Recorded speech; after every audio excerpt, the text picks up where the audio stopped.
जब कोई नाम का आश्रय ले लेता है तो चाहे जितना उससे अपराध बन गया हो, हमारे शास्त्र कहते, ध्यान से सुनना, पापानलस्य दीप्तस्य मा कुर्वन्तु भयं नराः गोविंद नाम मेघौघैर नश्यते नीर बिंदुभिः। इतना पाप किया कि पापाग्नि उसको भस्म कर देती, नष्ट कर देती है। पाप का ऐसा प्रभाव है, विध्वंस कर देता है, पूरे के पूरे साम्राज्य को नष्ट कर देता है। ना उसका लौकिक रहने देता है, ना पारलौकिक कुछ रहने देता, सब नष्ट कर देता है। ये पाप बड़ा भयावह है, जिससे लोग अज्ञान के कारण सुख समझकर भोगते हैं धर्म विरुद्ध, उसे पाप कहते हैं। धर्म का स्वरूप क्या है? जो शास्त्र कहता है कि करो उसे धर्म कहते हैं, जिसे कहता ना करो उसी को पाप कहते हैं। तो प्रायः जो भगवान का आश्रय नहीं लिए, सत्संग नहीं सुनते, नाम जप नहीं करते, तो पाप से नहीं बच सकते। जैसे लोग कहते हैं मैं भजन नहीं करता, अपना काम धंधा करता हूं, क्या भगवान की जरूरत है? तुम जान ही नहीं पाओगे, तुमसे अपराध बनते जाएंगे, पाप बनते जाएंगे, क्योंकि जो जानने वाली बुद्धि है वो नाम जप से प्रकाशित होती है। देहु कृपा करी बुद्धि प्रकाश, तो जस बरनो हरिवंश विलास। जब हम नाम जप करते हैं तो प्रभु कृपा करके हमारी बुद्धि में ज्ञान का प्रकाश देते, तब समझ में आता है कि हाय मेरे से कितने पाप हो गए, कितनी गलतियां हो गई, पर दीन बंधु पतित पावन प्रभु आपका ही भरोसा है। और नाम जप कर रहे तो बोले जो पापाग्नि उसे भस्म कर देती, उसके लोक परलोक सब जला देती। तो जहां कोई शुरू किया गोविंद गोविंद कृष्ण कृष्ण हरि हरि राम राम राधा राधा, तो बोले जैसे अग्नि प्रज्वलित होकर ज्वाला रूप धारण करने वाली थी, पर मेघ बरस गए तो वहीं की वहीं शांत हो गई। ऐसे ही नाम जापक के सारे पाप जो अग्नि रूप उसे जलाने के लिए थे, नाम रूपी मेघ उसको तत्काल शांत कर देता है। वो उसे भस्म नहीं कर पाती और स्वयं शांत हो जाती, अर्थात पापों का सर्वनाश भगवान नाम से हो जाता है। वह धैर्य पूर्वक जपते रहो, चाहे जितनी विपत्ति आवे, नाम मत छोड़ना। तुमको ऐसे लोग भी कहने वाले मिलेंगे कि जब से तुमने भक्ति शुरू की, नाम जब शुरू किया, देखा तुम्हारा अमंगल हो गया। सच्ची मानिए, अनंत जन्मों के पापों का शमन हो रहा है, तुम्हारा मंगल नहीं हो सकता। कल एकांतिक में कहा था, जैसे भगवान की सामर्थ्य नहीं कि किसी का मंगल कर सके, क्योंकि मंगल भवन है, ऐसे ही परम मंगल में भगवान का नाम, जिसकी जिह्वा पे नाम है तो नाम जपत मंगल दिश दशहु, दसों दिशाओं में उसका मंगल होगा। अवशेनापियन्नाम्नि कीर्तिते सर्वपातकैः पुमान विमुच्यते सद्या सिंहस्त्रस्तैर्मृगैरिव। पापी पुरुष से प्रेम पूर्वक नाम जप नहीं होता। जब तक तुम्हारी नाम में ऐसी रुचि ना हो जाए कि नाम लिए बिना रहा नहीं जाता, नाम छूटे तो ऐसी व्याकुलता मानो प्राण निकल, तब तक समझ लीजिए आपके मन में अभी पाप वासना है और हृदय मलिन है। पापवंत कर सहज स्वभाव भजन मोर ते भाव न काऊ। जब तक हृदय में पाप रहेगा तो भजन में रुचि पैदा नहीं होने देगा। ये बार बार बंद करो, ऐसा लगे बंद करो। जैसे किसी को लगता है कि हर समय तुम माला जपते रहते हो, एकांत बैठे रहते हो, कहीं तुम डिप्रेशन में ना पहुंच जाओ। अरे डिप्रेशन को मिटाने वाला तो नाम होता है। भला नाम जापक कहीं डिप्रेशन में पहुंच सकता है? डिप्रेशन जानते हो कब होता है? जब हमारा पापात्मक वृत्ति क्रास चिंतन कराती है। एक चिंतन चला, तुरंत उसे काटा, ऐसा ना हो जाए, कहीं ऐसा ना हो जाए, कहीं ऐसा ना हो जाए, और वो चिंतन करते करते करते निष्कर्ष निकाले नहीं पाता, डूब जाता है। उसका मन बहुत कमजोर हो जाता है और वो अंदर से जलने लगता है, अशांत हो जाता है। उसे डिप्रेशन कहते हैं। कल्पनात्मक भयों की भीड़ लग जाना, कल्पनात्मक चिंतन से निकल ना पाना। नाम जापक परमानंद प्रभु में स्थित होता है। उदासीन अति रही गोसाई, ये उपासक की वृत्ति आ जाती है। कुछ अच्छा नहीं लगता, नहीं खान पान ते भावे है, नहीं कोमल वसन सुहावे है, सब विषय लगे ते खारा है, हरि आशिक का मग्न। अब संसार के जन, परिवार के जन क्या सोचते हैं? इतना एकांत बात नहीं करना, हंसना नहीं, कहीं डिप्रेशन में ना हो जाए। भगवान का यदि नाम चल रहा है, भजन चल रहा है, तो इसकी गुंजाइश ही नहीं। वो तो नाच पड़ेगा, परमानंद में निमग्न हो जाएगा। वो तो दूसरों के दुख मिटाने की सामर्थ्य रखता है, पर नाम चलना चाहिए, नाम चलना चाहिए। भजन की उदासीनता एक अलग होती है। भजन चल रहा है और जगत से उदासीन, तो हृदय प्रसन्न रहता है। नाम का विस्मरण होना मृत्यु समझे उपासक। नाम को पकड़ लीजिए। कह रहे अवशेषानाप यन्नाम कीर्तते सर्व पातकैः, कोई भी अपराध, कोई भी पाप नहीं बचेगा, नाम सबका नाश कर देगा। बस जपते रहिए। जैसे सिंह के सामने दहाड़ में न हिरन टिकता है, न कोई भेड़िया टिकता है, सब भागते नजर आते हैं। ऐसे ही राधा राधा राधा, तो अपराध पाप दुर्वासना सब भाग जाती है हृदय से, हृदय निर्मल हो जाता है। पर निरंतर दीर्घ काल, श्री पातंजलि जी कह रहे, सातु दीर्घ काल निरंतर सत्कार सेवितो दृढ़ भूमि, आदर से ही दीर्घ काल तक निरंतर जपा जाए। यन्नाम कीर्तनम भक्त्या विलाप मनुमत्तमम मैत्रेयाशेष पापानाम धातु नामि उपावकः। यदि कहीं भावपूर्वक नाम जपा जाए तो बहुत जल्दी नाम का प्रकाश हो जाए। पर भावना हो तो चिंता मत करना, भाव कुभाव अनखालशहु नाम जपत मंगल दिस दसहु। पर यहां कह रहे हैं यदि भावपूर्वक जपा जाए तो आंसू निकलने लगेंगे, राधा राधा राधा, और रोने का मन होगा। ऐसा आपसे पूछा जाए क्यों रो रहे हैं तो आपके पास कोई उत्तर नहीं होगा कि मुझे कुछ याद आ रहा है या किसी, या कुछ नहीं, आप उत्तर नहीं दे पाएंगे, बस आंसू चल रहे हैं। सर्वोत्तम साधना नाम की, जैसे धातु को शुद्ध करने के लिए अग्नि में डाला जाता है, जलाकर मल रहित कर देती है, ऐसे नाम से एक अग्नि पैदा होती है, साधक उसको सहे। जब अग्नि जैसे होती तो ताप होता है, ऐसे नाम जपने से हृदय में एक जलन पैदा होगी जो तुम्हारी दुर्वासनाएं छुपी हुई उनको भस्म करेगी। उस समय आप विचलित मत होइएगा, गंभीर धैर्य पूर्वक उस ताप को सह लीजिएगा। विश्वास कीजिए अनंत जन्मों की जलन मिट जाएगी अगर सह गए। अगर मनुष्य नाम के बल से इस जलन को सह जाए तो फिर नरक यंत्रणा, मां के गर्भ में जाना, ये सब खत्म हो जाएगा। देखो हम बड़े बड़े कष्ट सहने के लिए तैयार हो जाते हैं जब हमें पता हो जाता है कि अब हमको ऑपरेशन करवाना ही पड़ेगा। अब फिर राजी हो जाते हैं, पैसा दे देते हैं, दस्तखत कर देते हैं कि यदि हम मर जाएं तो आपका कोई दोष नहीं। क्यों? अब वो पीड़ा हटानी है। हो सकता है महीनों बिस्तर में हमें, हो सकता है इन्फेक्शन भी हो जाए, परेशान, पर ऑपरेशन करना ही पड़ेगा। ऐसे ही मान लीजिए अब ये ऑपरेशन करना ही पड़ेगा। जन्म जन्मांतरों से हमारा भव रोग बढ़ चुका है, अब ऑपरेशन के लिए तैयार हो जाइए। ऑपरेशन के लिए तैयार क्या होता है? चीड़ा फाड़ा जो लगेगा, सुन्न का सुई लगेगा, बड़ा कष्ट सहना पड़ेगा, महीनों बिस्तर में पड़े रहना पड़ेगा, पर हम वो करेंगे अब, क्योंकि इस रोग से निवृत्त होना है। ऐसे ही हमको विकारों से जलना पड़ेगा, हमको प्रियजनों की भावनाओं से बचना पड़ेगा, हमको अपनी प्रिय भावनाओं से बचना पड़ेगा, हमको अकेला अकेला पूरे विश्व से युद्ध करना पड़ेगा, तब भव समुद्र से पार होता है। भव रोग से क्या अकेला? इस मार्ग में कोई किसी का सहयोगी नहीं होता, पक्का समझना। आपको स्वयं लड़ना होगा, क्योंकि अंदर का विषय होता है। बाहर तो हजारों लोग मित्र हैं, लेकिन मेरी अंदर की सामर्थ्य हमको बचाएगी। बाहर की सामर्थ्य जन समुदाय की नहीं बचाएगी। हमारे अंदर कोई वृत्ति आ रही हो, अंदर का भजन बचाएगा, बाहर का नहीं। एक एक वृत्ति आपको सुधारनी, आपको लड़ना होगा। पर आप अगर निश्चय कर ले तो आप लड़ सकते हैं, क्योंकि आप हरि के अंश हैं, आप में सब सामर्थ्य है। देखो लगता है कि एक सुई लगती है तो लगता है हम नहीं सह पाएंगे, और भारी से भारी जब कष्ट आए तो सब कोई सह जाता है। ऐसे जीवन में सबके कष्ट आते हैं। बहुत सामर्थ्य है आप में, आप बहुत कुछ सह सकते हैं, आप टूटिएगा नहीं। गोविंदेति तथा प्रोक्तम भक्त्या वा भक्ति वर्जितैः दहते सर्व पापानि युगांतग्निरिवोत्थितः।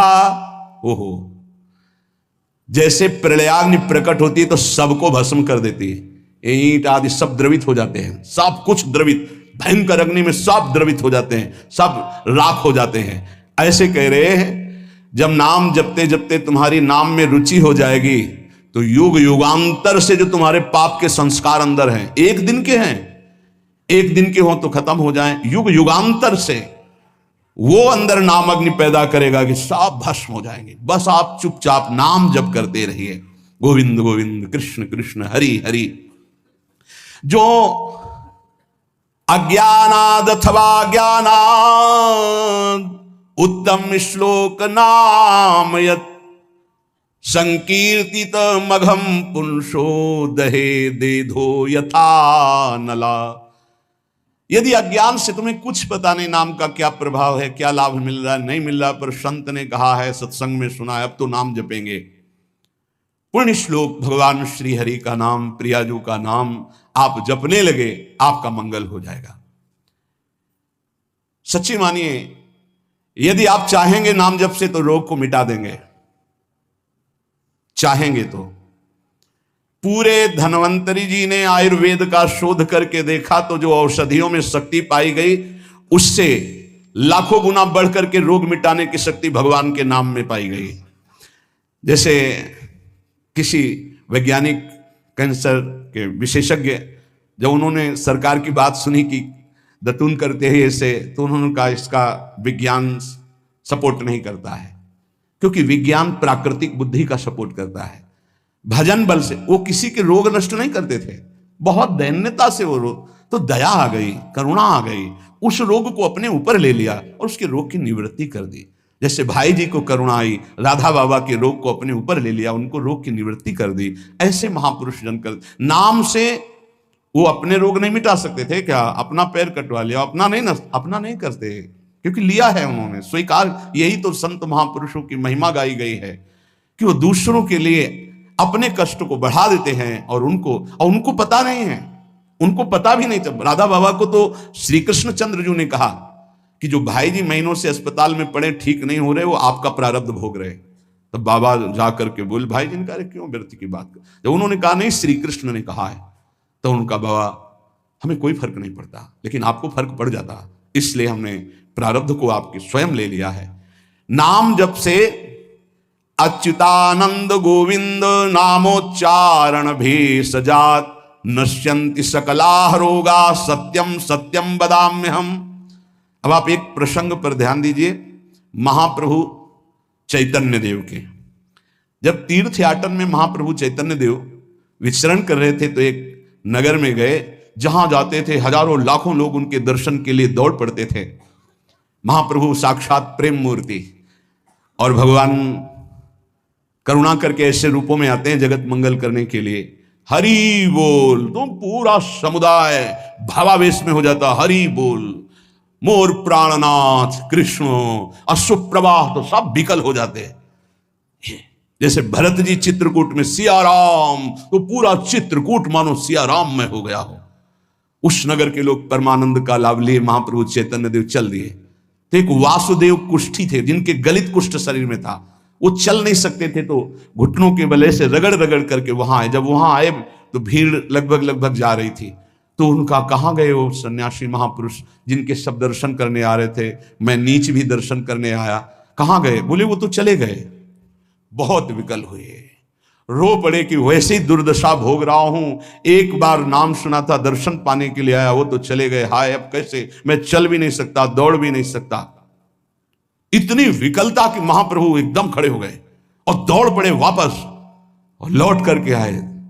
ओ जेवी देखा सामने गौर वर्ण गौरांग महाप्रभु, चिल्ला कर रो पड़े, अरे करुणा में प्रभु। बोले सिर्फ आपके लिए आया हूं, सिर्फ आप। अब आप देखिए, महाप्रभु ने पकड़कर खड़ा किया, वो रो रहा, छुओ मत, मेरे शरीर में पीप है, दुर्गंध है, प्रभु मैं नीच हूं, छूने लायक नहीं। प्रभु ने खड़ा किया और ऐसे जीव ही गले से लगाया, वो तो चीख पड़ा, प्रभु आपके इस परम पावन देह के स्पर्श लायक ये दे नहीं, नाथ आपके शरीर में पीप लग जाएगी। महाप्रभु ने बिल्कुल नहीं सुना और ऐसे गले से लगाया और कहा, तुम्हारे स्पर्श से श्री कृष्ण के आलिंगन का सुख मिल रहा है। जे भी आंख खोलकर वासुदेव कुष्ठी ने देखा तो कहीं कोई कुष्ठ नहीं। वैज्ञानिक मानेंगे इसे? आप चैतन्य चरित्र में पढ़ लीजिए, जे ही महाप्रभु चैतन्य देव ने आलिंगन किया, एक भी कुष्ठ का दाग नहीं रह गया। क्या हुआ? कृष्ण नाम का प्रभाव। एक आत्महत्या करने जा रहे थे, गलित कुष्ठ था, भाई जी के पावन चरित्र में पढ़ लीजिए, तो कंबल ढके हुए वो, उनको किसी ने कहा कि मरने से पहले एक बार भाई जी के पास चले जाओ, ऐसे महापुरुष के दर्शन करके ही मरो जब तुम्हें मरना ही है तो। पर एक बार उनका उद्देश्य था कि भाई जी के पास जाएगा तो इसका विचार बदल जाएगा, आत्महत्या का जो है ये विचार नहीं रहेगा। भाई जी ऑफिस में थे, किसी ने कहा कोई बहुत अपने शरीर को ढके हुए केवल आंख दिखाई दे रही और रो रहा है, कह रहा है एक बार भाई जी के दर्शन करा दो। भाई जी तत्काल भावावेश में हो गए और बुलाया, हाँ क्या सेवा करें, क्या बात, आप क्यों रो रहे हैं? उन्होंने कहा कि प्रभु मैं बहुत पापी और नीच हूं, नहीं नहीं भाई, ऐसा मत बोलो, क्या बात है, आप कंबल से अपना मुख क्यों ढके? हटाइए। तो जे भी हटाया तो घाव, पीप, पूरे शरीर में गलित कुष्ठ, पापों का बड़ा भारी दंड। सहम गए देखकर भाई जी। उनका नहीं नहीं कोई बात। बोले बस मैं आपके दर्शन करके आत्महत्या करना चाहता हूं, कोई भी मुझे कहीं समाज में कोई ठौर नहीं, सब मुझे घृणा की दृष्टि से देखते हैं, इसलिए मैं अपने। भाई जी ने कहा नहीं नहीं नहीं, तुम्हारे ऊपर श्री कृष्ण की कृपा है, ऐसे जे भी आलिंगन किया कुष्ठ गायब, चरित्र में पढ़ ले। क्यों? क्योंकि नाम जप है, संकल्प किया, उसके संपूर्ण पाप नष्ट हुए, भस्म हुए, रोग गायब। रोग कहां से होता है? पाप का दंड है रोग, खत्म हो गया। न शाम्ब व्याधिजम दुखम हेयम नान्यौषधैरपि हरिनाम औषधम पीत्वा व्याधिस्त्याज्यो न संशयः। कितना भी बड़ा रोग हो जो किसी और औषधि से न खत्म हो रहा हो, और नाम जब किया जाए और संकल्प कर दिया जाए कि ये रोग ठीक हो जाए, तो हरिनाम औषधि से बड़ा असाध्य रोग भी ठीक हो जाता है। बोले कर लो अपनी किडनी ठीक, बीमार तो हो आप। तो सच्ची कहते हैं, वृंदावन में बैठे 100 के 100% में 1% भी इच्छा नहीं कि हमारी किडनी ठीक हो जाए। इससे बड़ा साक्षी हम नहीं दे सकते, क्योंकि वृंदावन हमारा प्राण सर्वस्व जीवन है। 1% 100 में नहीं कि ठीक हो जाए। जैसे चला रहे वैसे चलाओ, अब इससे हमें ठीक होने का तात्पर्य नहीं, क्योंकि जो ठीक होना चाहिए वो ठीक हो गया। हम भले हैं, बुरे हैं, नीच हैं, अच्छे हैं, जैसे हैं, अपनी प्रियाजू के ठिकाना मिल गया गोरे चरणारविंद का, इसलिए इसकी जरूरत नहीं है। आप चाहे 100 वर्ष रखो, चाहे 1 सेकंड में इसको बुला लो, कोई परवाह नहीं इसकी।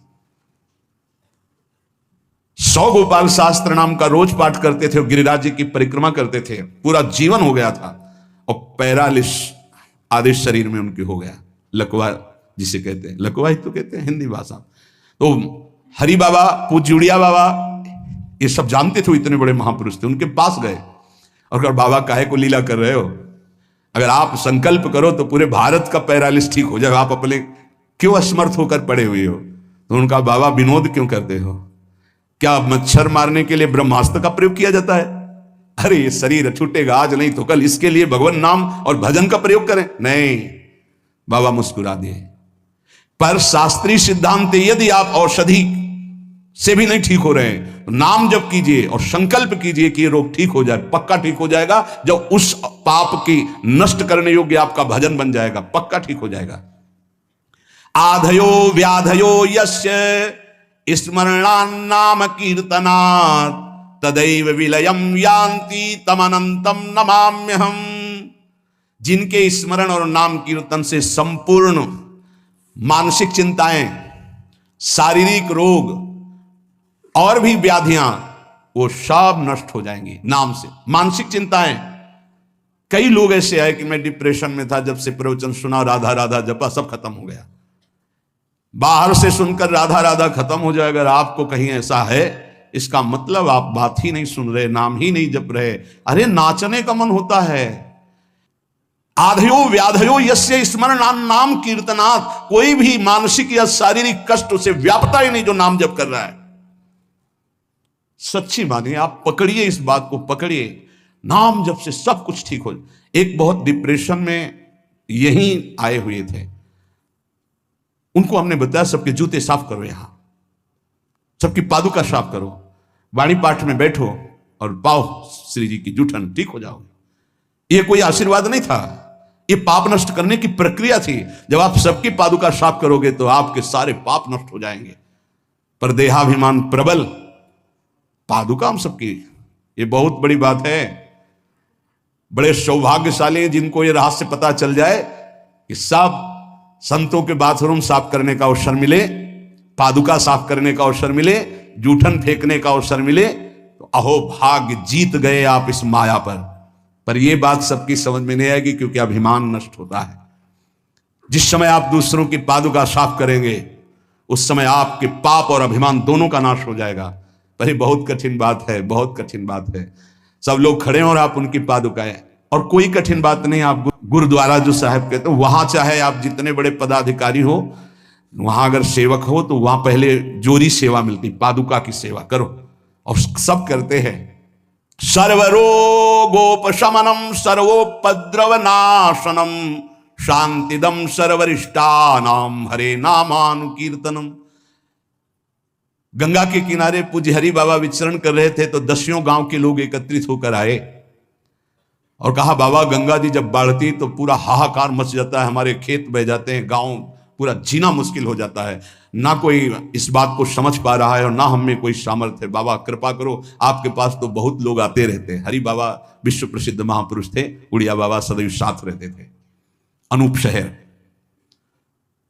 हरि बाबा ने सबकी करुण पुकार सुनी तो बाबा ने कहा, हाँ हमारे पास एक बहुत बड़ा पावर है, नाम सुनो, सबको साथ देना पड़ेगा। क्या? बोले बालू का बांध बांधेंगे। हमारे पास पैसा नहीं, हमारा कोई सहयोग नहीं, तो हम बालू का बांध। तो बोले बालू का बांध गंगा जी? बोले जहां नाम जप करके तसला रख दोगे बालू का, गंगा जी चाहे जितनी बाढ़ है उसको काट नहीं सकती।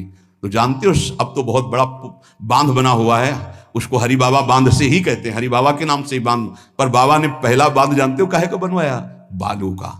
भर भर के बालू, नाम उच्चारण हो रहा है, हरे कृष्ण हरे कृष्ण, बाबा यह कीर्तन करवाते थे। और ऐसे तसला फावड़े में भरा जा रहा है, कृष्ण कृष्ण कृष्ण, और रखा जाता कृष्ण। बोले गंगा जी की सामर्थ्य नहीं कि काट दें। ऐसा ही हुआ, गंगा जी बहुत बढ़ी पर दिशा बदल दी, बांध का स्पर्श ही नहीं हुआ। और आगे चलकर जब पता चला कि बाबा ने ऐसा बांध, तो फिर सब मिलकर सरकार ने भी बहुत सुंदर बांध बना हुआ है और वहां आज भी कीर्तन अखंड चलता रहता है। बहुत बड़े बड़े महापुरुष वहां बैठ करके साधन भजन भी किए। हरि बाबा उड़िया बाबा जब थे तो भाई जी महाराज, बड़े बड़े संत जाकर वहां सत्संग करते थे।